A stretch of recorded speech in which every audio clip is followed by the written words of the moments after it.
let's go to the next topic. How to analyze fund flow management of a business. How to figure out if a business is diverting funds. अब देखिए हमने yesterday we looked at how to analyze the financial position or financial performance of any business, and हमने उसके लिए different ratios की बात करी. Now, in addition to the ratios that we did, there is another very interesting tool in the domain of finance, and that is fund flow management. And please remember, fund flow management is an extremely useful tool available for the businesses. क्यों? क्योंकि fund flow management आपको क्या बताता है? Fund flow statement आपको क्या बताता है? फंड फ्लो स्टेटमेंट आपको तीन चीज़ें बताता है, एंड ध्यान से सुनिए. फंड फ्लो आपको तीन चीज़ें बताता है. नंबर वन, फंड फ्लो आपको बताता है कि आपके बिजनेस में पैसा किस किस सोर्सेज से आ रहा है, किस किस सोर्सेज से आ रहा है, उसमें से लॉन्ग टर्म कौन सा है और शॉर्ट टर्म कौन सा है. सीधी सी बात है, बिजनेस चलाना है, बिजनेस आगे बढ़ाना है तो पैसे की तो ज़रूरत पड़ेगी, पैसे की तो ज़रूरत पड़ेगी. पैसा तो बिजनेस में चाहिए ही चाहिए, नहीं तो बिजनेस आगे बढ़ नहीं सकता है. तो फंड फ्लो स्टेटमेंट से आपको मालूम पड़ेगा कि बिजनेस में पैसा आ रहा है क्या नहीं आ रहा है, और अगर आ रहा है तो कहाँ से आ रहा है. Number two, fund flow statement से आपको मालूम पड़ेगा कि पैसा यूज़ कहाँ हो रहा है, शॉर्ट टर्म में यूज़ हो रहा है कि लॉन्ग टर्म में यूज़ हो रहा है. तीसरी चीज़, I think somebody's microphone is unmute. Can you please mute yourself? Gajanan, can you please mute? Hello. Here participants, please mute your mic. Mahesh.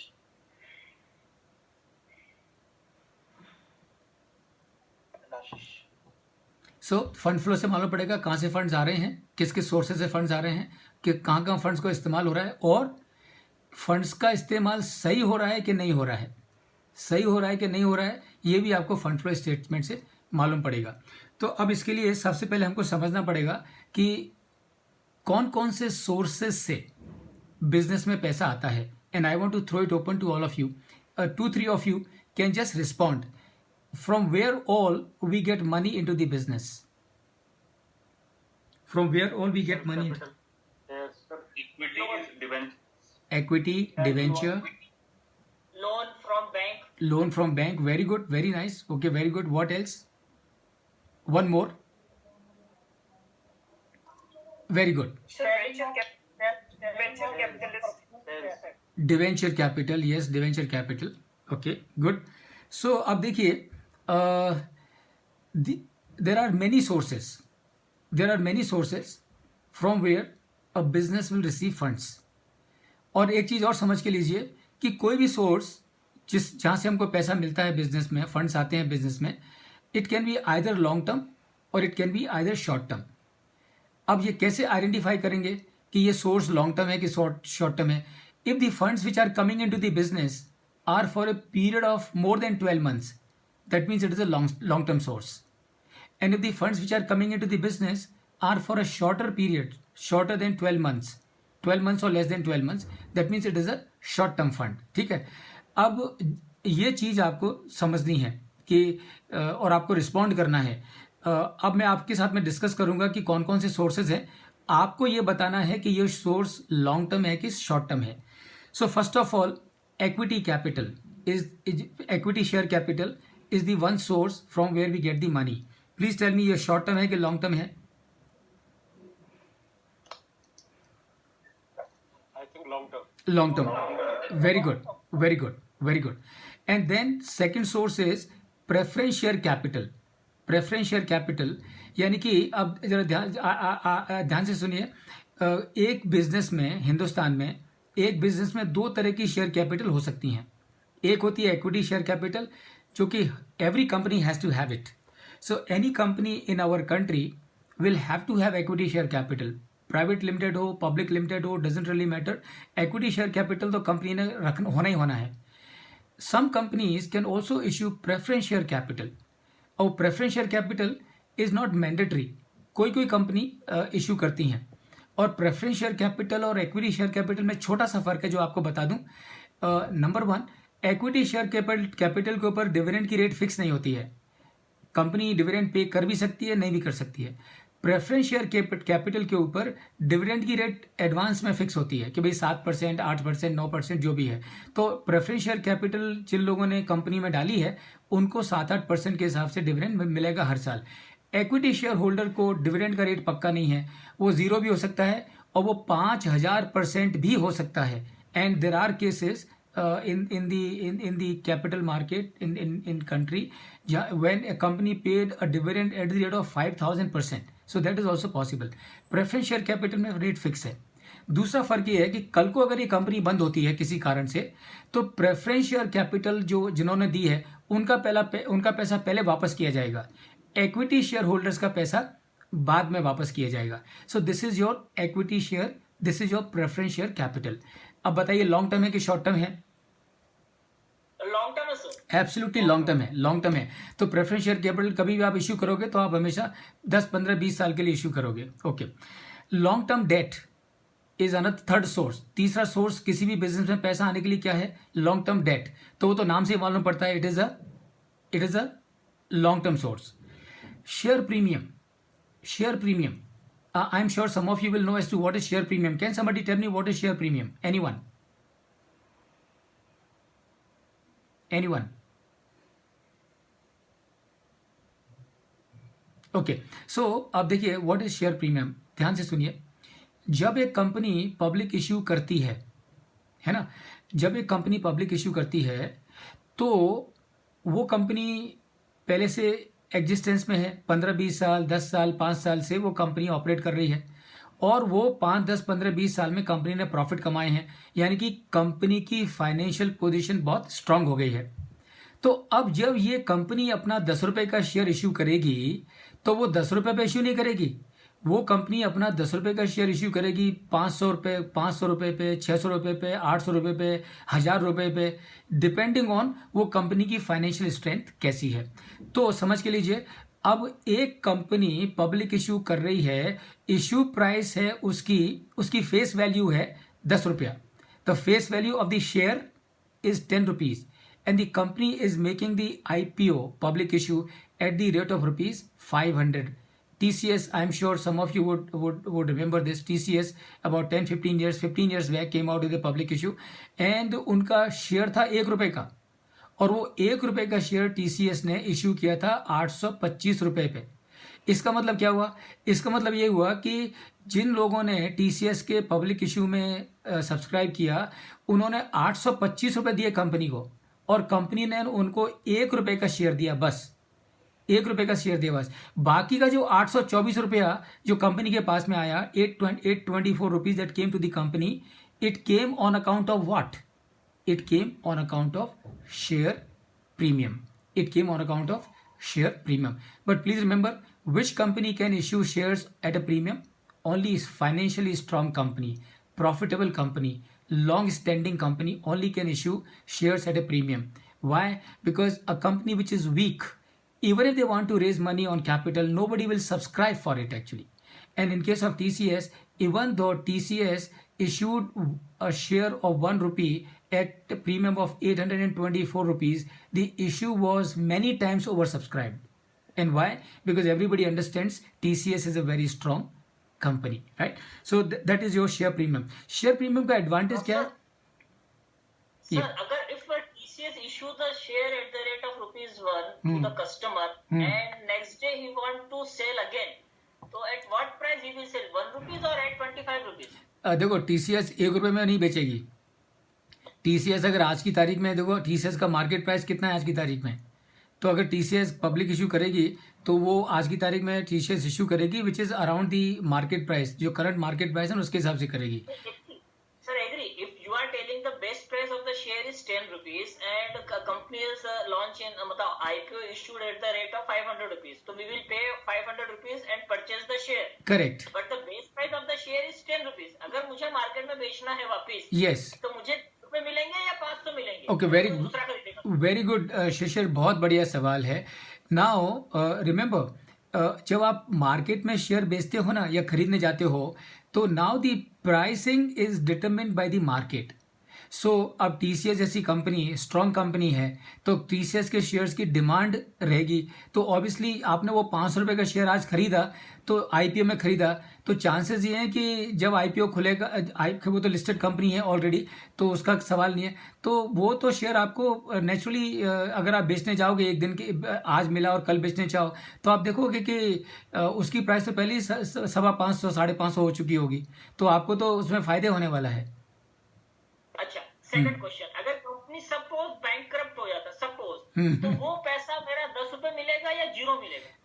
वो डिपेंड करेगा शिशिर कि कंपनी के पास में एसेट्स कितनी है ना. वो डिपेंड करेगा कंपनी के पास में. ऐसे कंपनी बैंकक्रप्ट हो गई, अगर बैंकक्रप्ट हो गई तो व्हाट कंपनी ने सबसे पहले क्या करना पड़ेगा, कंपनी ने सबसे पहले सिक्योर्ड क्रेडिटर्स को पैसा देना पड़ेगा. यानी कि जिन लोगों ने कंपनी को लोन दिया है और उन्होंने मॉर्गेज लिया है कंपनी की एसेट्स के ऊपर, तो सबसे पहले पैसा उनको जाएगा.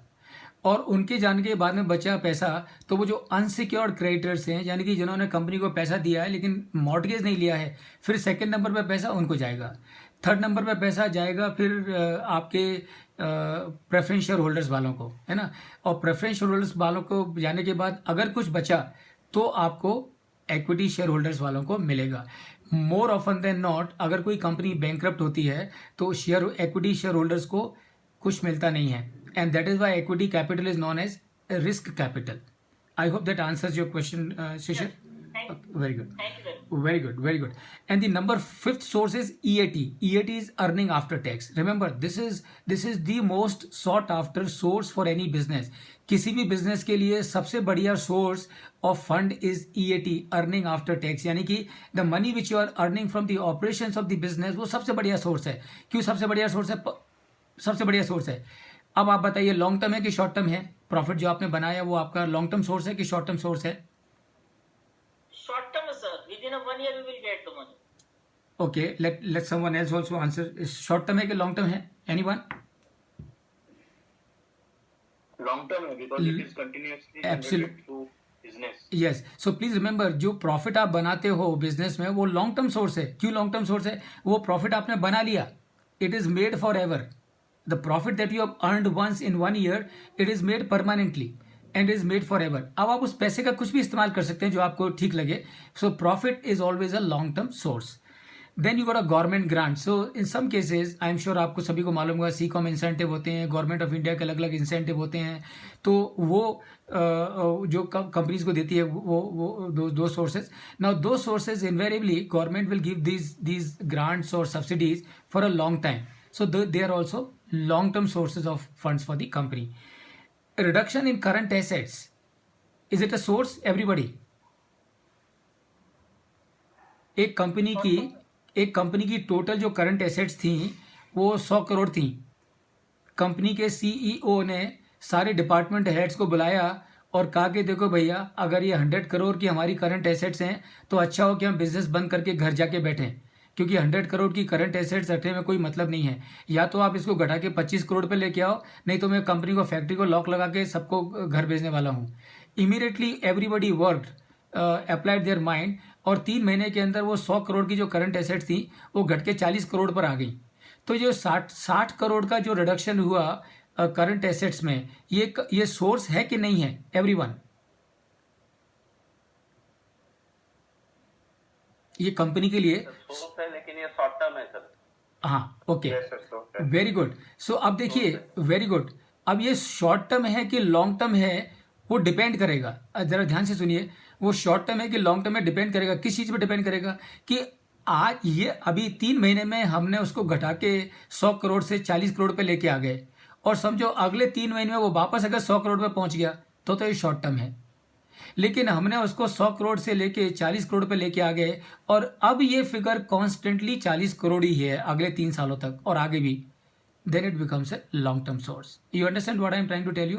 कि अगर आप, but sir my question is in the last slide, अगर लास्ट पॉइंट, अगर प्रॉफिट मेरा लॉन्ग टर्म है, मतलब it means continuously I make the profit, it is a long term. मैं जैसे बोला सर, ये ईयर ऑन ईयर है, within 12 months we will gate. Correct. Then अगर एक साल मैंने प्रॉफिट बनाया, अगले साल लॉस हो गया EAT में, हाँ. Then it is a short term. नहीं, then why to the EAT is a long term? Good good good Shishir, good.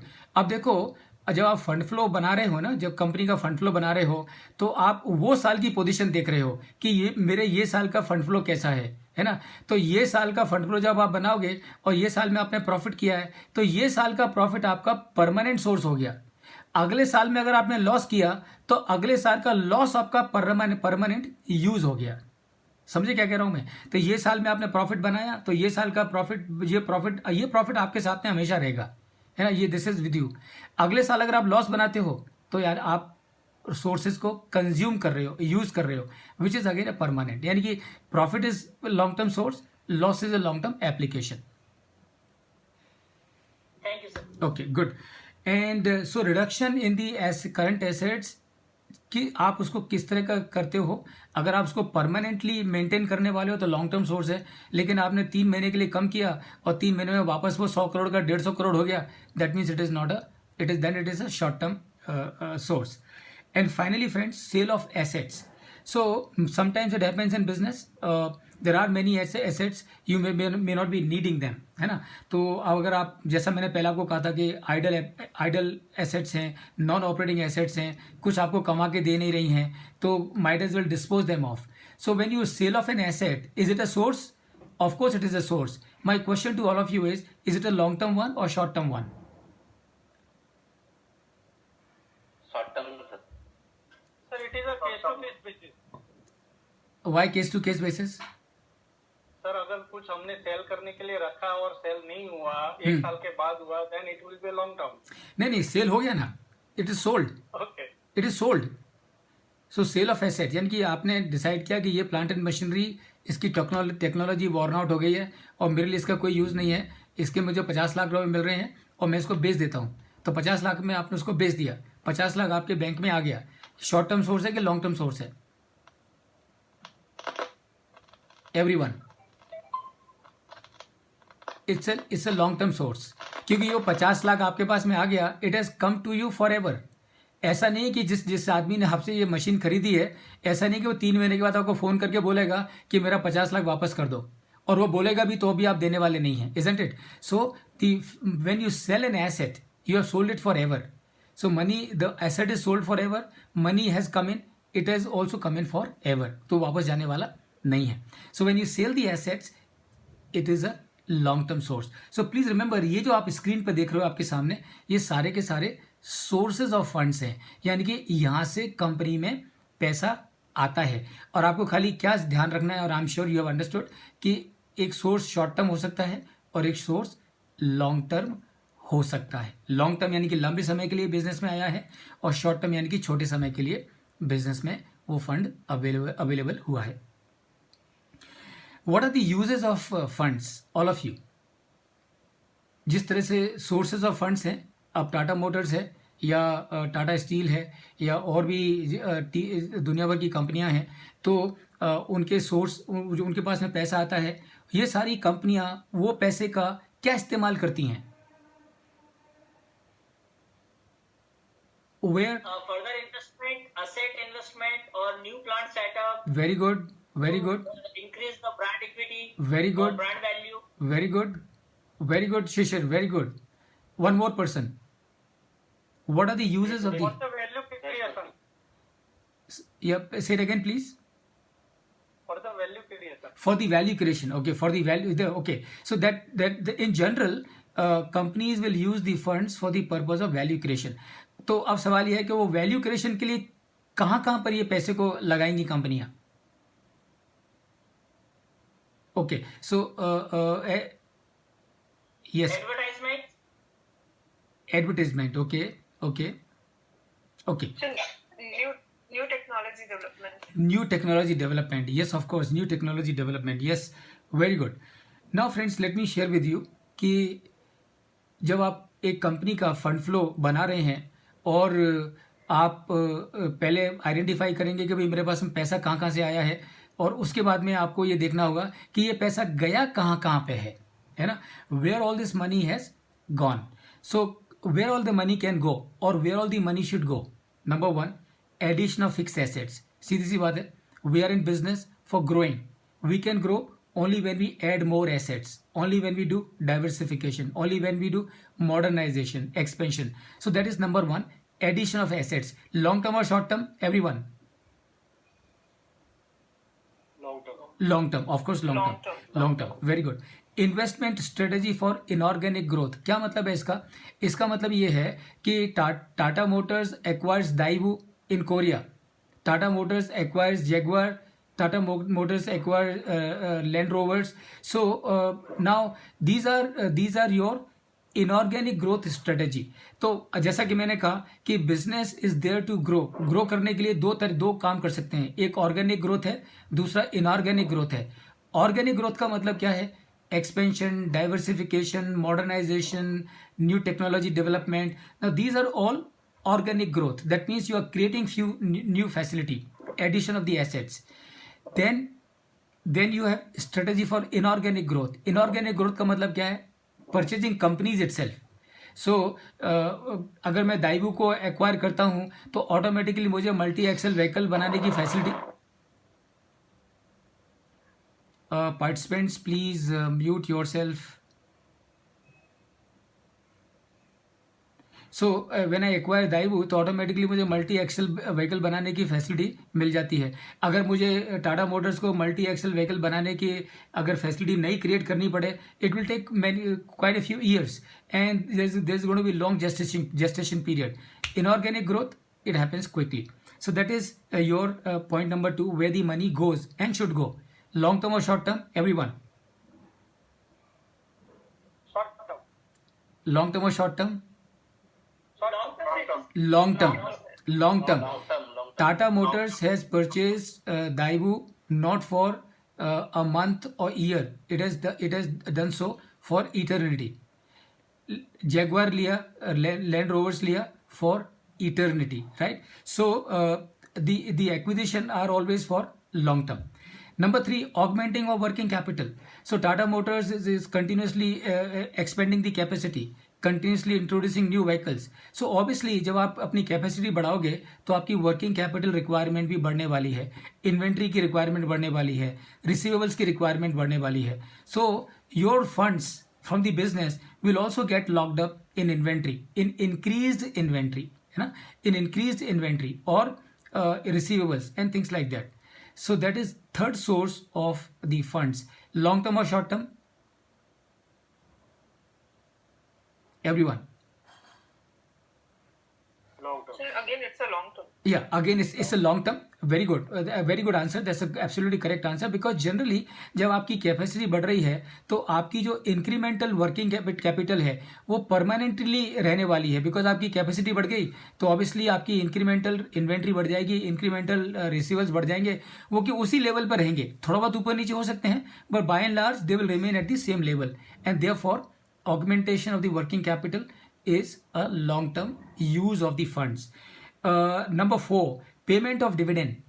Company profit बनाती है, शेयर होल्डर्स के पैसे पे बनाती है, तो शेयर होल्डर्स को कंपनी डिविडेंड पे करती है. तो जो कंपनी डिविडेंड पे करती है वो लॉन्ग टर्म यूज है कि शॉर्ट टर्म यूज है? Short term. शॉर्ट टर्म और long term? Sir, dividend long term रहेगा because dividend रहेगा, so that's why company give the chance to the investor to invest more money. Every year they give the dividend or something, then Yes. the investors will see Yeah. this company's the performance is good, so that we can invest continuously in that company. So that is a long term, I think so. Yes. Please remember, payment of dividend is long term. And why long term? Because एक बार company ने share holders को dividend का payment कर दिया, the money has gone for ever.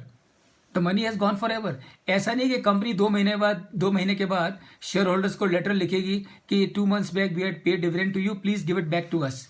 No, company will not write, company can not write, company should not write. So the payment of dividend is once for ever, and that is why payment of dividend is a long term use or long term application of the funds. Number 5 is repayment of loans. Short term or long term? Short term.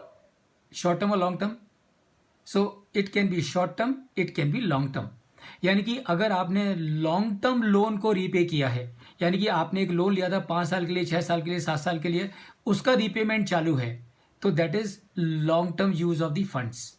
लेकिन आपने कोई loan लिया था 6 महीने के लिए, 7 महीने के लिए, 4 महीने के लिए, उसका आपने पेमेंट किया, that is use of funds for short term.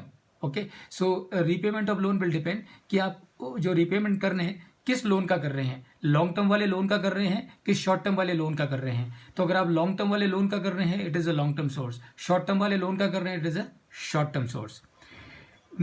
Number 6 is funding of losses. तो कंपनी ने लॉस बनाया, गुड साइन और bad sign? Company has incurred loss, good sign और bad sign? Bad sign. It's a use of funds, of course it's a use of fund. जितना आपने loss किया उतने आपने फंड्स खा गए, इजंट इट? अगर एक कंपनी ने 50 करोड़ का लॉस किया, इसका मतलब कंपनी 50 करोड़ के फंड्स खा गई। अगर कंपनी 50 करोड़ के फंड्स खा गई, इसका मतलब 50 करोड़ के फंड्स यूज हो गए।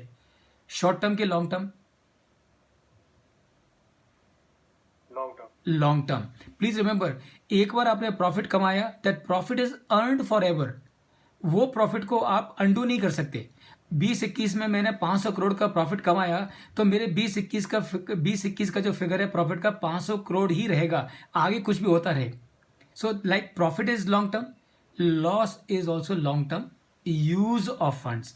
यानी कि अगर मैं 19-20 में मैंने 10 करोड़ का लॉस किया, तो इसका मतलब वो जो 10 करोड़ का मैंने लॉस किया 19-20 में, that loss is incurred for ever. I cannot undo that loss. I can make more profit in future. That's a different story. But वो जो 10 करोड़ का लॉस मैंने 19-20 में किया, मैं उसको undo नहीं कर सकता. It is done for ever. And that is why use of funds is also a long term use. Loss is a long term use. And finally, buyback of shares. Please remember, and I'm sure आपने जरूर पढ़ा होगा Economic Times, Financial Express, Business Standard. Lot of companies do the buyback of their shares. So पिछले 2-3 सालों में कितनी सारी company, TCS ने बायबैक किया है, और इन्फोसिस ने बायबैक किया है, विप्रो ने बायबैक किया है, बहुत सारी कंपनियों ने अपना बायबैक ऑफ शेयर्स किया। यानी कि कंपनियां क्या करती हैं, खुद के शेयर्स परचेज करती हैं और उनको फिर बाद में कैंसिल कर देती हैं। तो जब एक कंपनी खुद के शेयर्स परचेज कर रही है, तो obviously for purchasing the shares, for buying back the shares, company has to pay the money. So the funds are being used for buyback. Long term or short term? Everyone. Long term. Long term. Long term. Long term. Why? Because आपने वो पैसा use किया for buyback. You have paid to the shareholders, bought the shares back from them. It is done forever. So when you use money for buying back your own shares, that is also an example of a long term source. Now Sir, why did buy back the share? Any reason? Because if the equity is come, then why we will repay and buy back the share? Any future strategy or any something in the mind, or different kind of scenario? Shishir, Why they yeah. buy back? Yeah, Shishir, very good question. Very good question. Now please understand, the management of the company all over the world have one responsibility. And what responsibility they have? They have the responsibility, inter alia, to take care of the funds of the shareholders. तो इन्फोसिस में, TCS में, या विप्रो में, या Tata Motors में, या और भी किसी कंपनी में शेयर होल्डर्स का पैसा लगा है, और जो मैनेजमेंट है कंपनियों के, उनकी जिम्मेदारी क्या है? उनकी जिम्मेदारी है कि ये पैसे को बेस्ट से बेस्ट तरीके से यूज़ करें, ताकि इसके ऊपर ज़्यादा से ज़्यादा प्रॉफिट कमाया जा सके, ज़्यादा से ज़्यादा इसको वैल्यू क्रिएट किया जा सके, so that they are able to give good returns to the share holders. And that is why many times what happens, companies like TCS, उनके पास में इतने प्रॉफिट्स हैं कि वो प्रॉफिट को डिविडेंड पे करने के बावजूद उनके पास कैश बचा है, तो अब वो क्या करेंगे? वो कैश का they will acquire companies outside the country, और everywhere they will acquire the companies. Why they will acquire the companies? Please pay attention. They will acquire the companies because company के पास में कैश पड़ा है, तो might as well purchase new companies. When you purchase new companies, you are able to generate more revenue. That means you are able to give more profit, you earn more profit. If you earn more profit, you are able to give more dividend to the shareholders.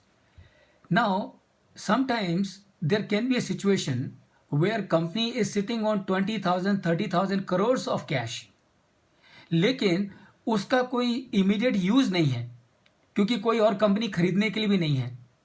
और अब क्या करें? तो अगर ये 20,000 करोड़ का, 30,000 करोड़ का अगर कैश अगर उसके ऊपर बैठे रहें, तो it is going to be under utilisation of the funds, because आप ज़्यादा से ज़्यादा कितना कमा लोगे उसको मार्केट में? 2%, 30%, 4%, 5% कमा लोगे. तो ऐसे केसेस में कंपनीज क्या करती हैं कि भाई ये जो पैसा पड़ा है कंपनी के पास में, किसका पैसा है? शेयर होल्डर्स का पैसा है. तो ठीक है, डिविडेंड करके दे दिया, डिविडेंड करने के बाद भी अगर बचता है तो बाय बैक कर लो. यानी कि you give an opportunity to the existing share holders कि अगर आप कंपनी के शेयर्स को से निकल जाना चाहते हैं तो हम आपको बायबैक की अपॉर्चुनिटी दे रहे हैं. And buyback price, remember, is always little higher than the current market price. हमेशा whenever there is a buyback, the company has a policy will fix a price which is higher than the market price. So अगर किसी को लगता है कि नहीं मुझे निकल के जाना है, तो वो लोग बायबैक को ऑफर का एडवांटेज लेते हैं. And please remember, it is not that you can do the buyback of the entire at a time. either you can do 10% of the buyback of the total capital, which is the authority with the board of directors of the company, and the shareholders have the authority to do a buyback of maximum of 25% of the capital in one particular year. So this is the reason as to why companies go for buyback of the shares. Hope that answers your query, Shishir. Yes, sir. Yes. Okay, good. All right. Now, so these are, yeah. Short term use of funds के क्या example होंगे? या देखो, short term use के क्या हो सकता है कि there are some seasonal companies, है ना, सीजनल कंपनीज. तो सीजनल कंपनीज का क्या होता है कि उनकी जो वर्किंग कैपिटल रिक्वायरमेंट है वो कंसिस्टेंट नहीं रहती है, थ्रू आउट कंसिस्टेंट नहीं रहती है, वो सीज़न के ऊपर डिपेंड करती है. तो जब सीज़न आया तो उनको ज़्यादा वर्किंग कैपिटल की ज़रूरत पड़ती है, और जब सीज़न निकल गया तो वो उनकी वर्किंग कैपिटल की ज़रूरत नहीं रहती है. So that time when you get money, that is the short term use of the working capital. So that is the short term use of the funds. Okay. Yeah. Okay. Good. So. Sir एक question था. Company जो subsidisation करती हैं, right, वो long term में या short term में? आप बताओ अंशु, लॉन्ग टर्म है कि शॉर्ट टर्म है? Sir according to me it could be both. Short term भी हो सकता है, लॉन्ग टर्म भी हो सकता है. Okay. तो Anshu, whenever a company is setting up a subsidiary, subsidiaries are set up as a long-term strategy and game plan of a company. So whenever you are setting up a subsidiary either in India or outside India, your aim and objective is never to sell it off.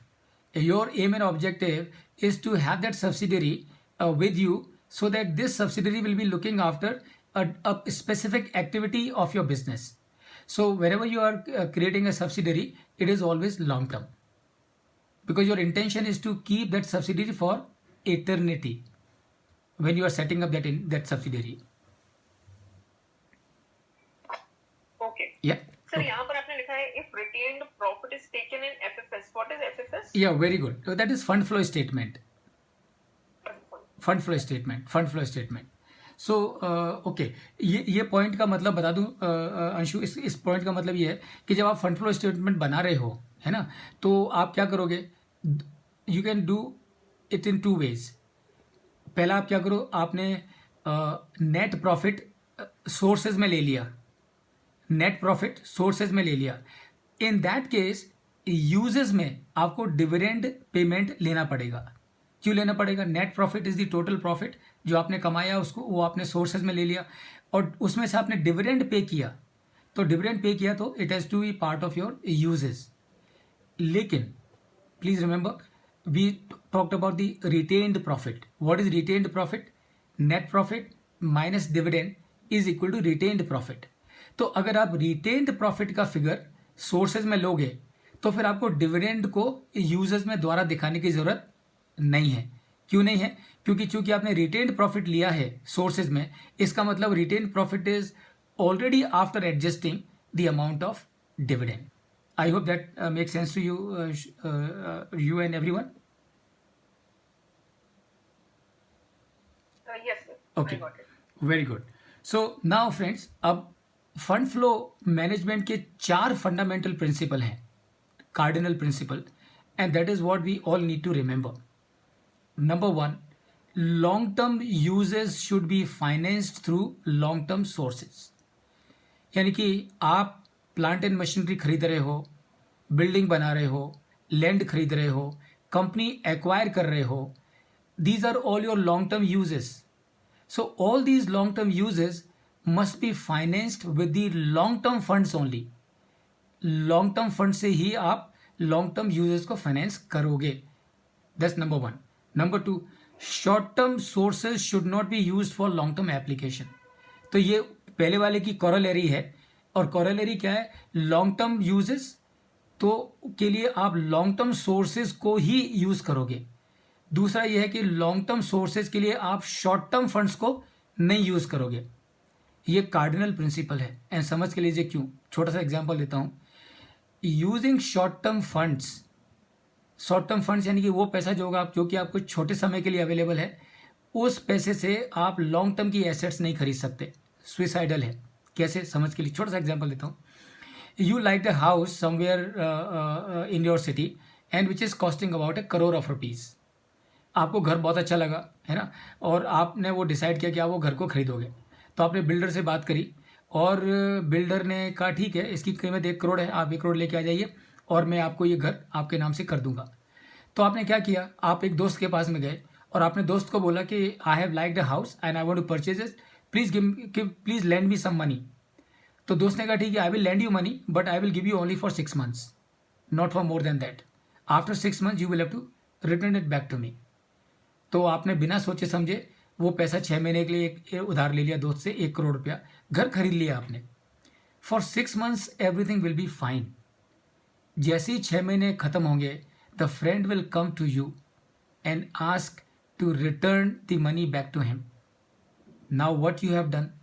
You have bought a long-term asset using the short-term funds, and that means you are in trouble. So friend will tell you, give me my money back, I don't know. You will tell him, I am your friend. He will say, forget about the friendship. In front of money, there is nothing. So you either give me money or face the consequences. So what do you do? To get out of the trouble, you say, all right, tell me what can I do? And the friend will tell you, तुमने 1 crore का घर लिया है ना तुमने, चलो एक काम करो, वो मैं उसको 90 लाख रुपए में लेने को तैयार हूँ। एंड आपको तो जान बचानी है, तो आप उसको घर भी दे दोगे, ऊपर से 10 लाख रुपए भी दोगे। क्यों? क्योंकि what you did, you used short term funds for long term application. घर खरीदा, लॉन्ग टर्म एसेट है, लोन कितने? 6 महीने का लिया, सुसाइडल है। क्या करना चाहिए आपको? You want to purchase a house, very good, take a home loan. When you take a home loan from a bank, that is a long-term source. I hope you understand. It's a long-term source. You have to pay it in EMIs.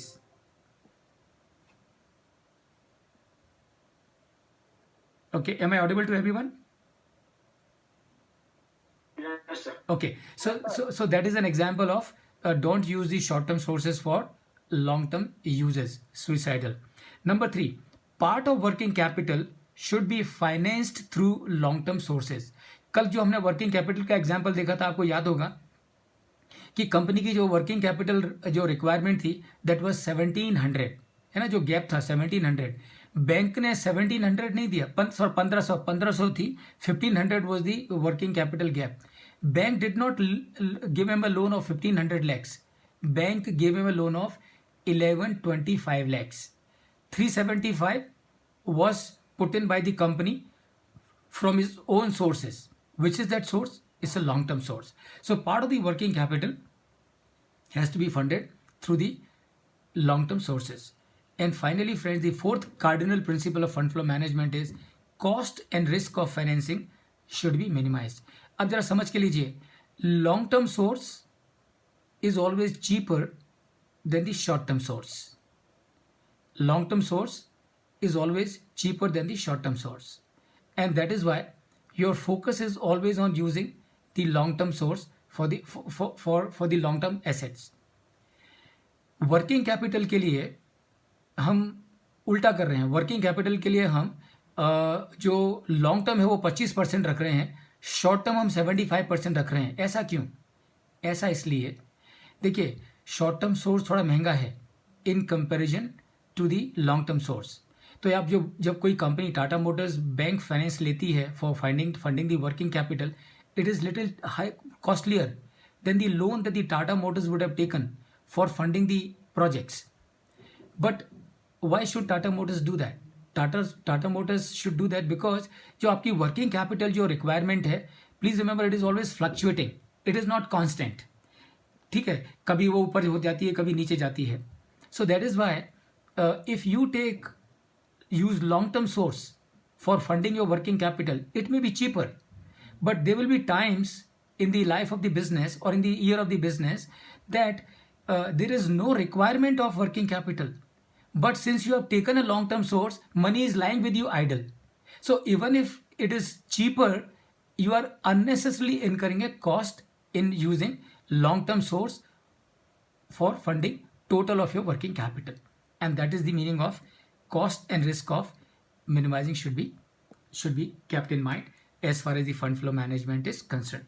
So friends, this is all about the fund flow management. If you have any question, any doubt, we can take that. Else we can go to the next topic, and that is which are the figures to watch for checking diversion of the funds.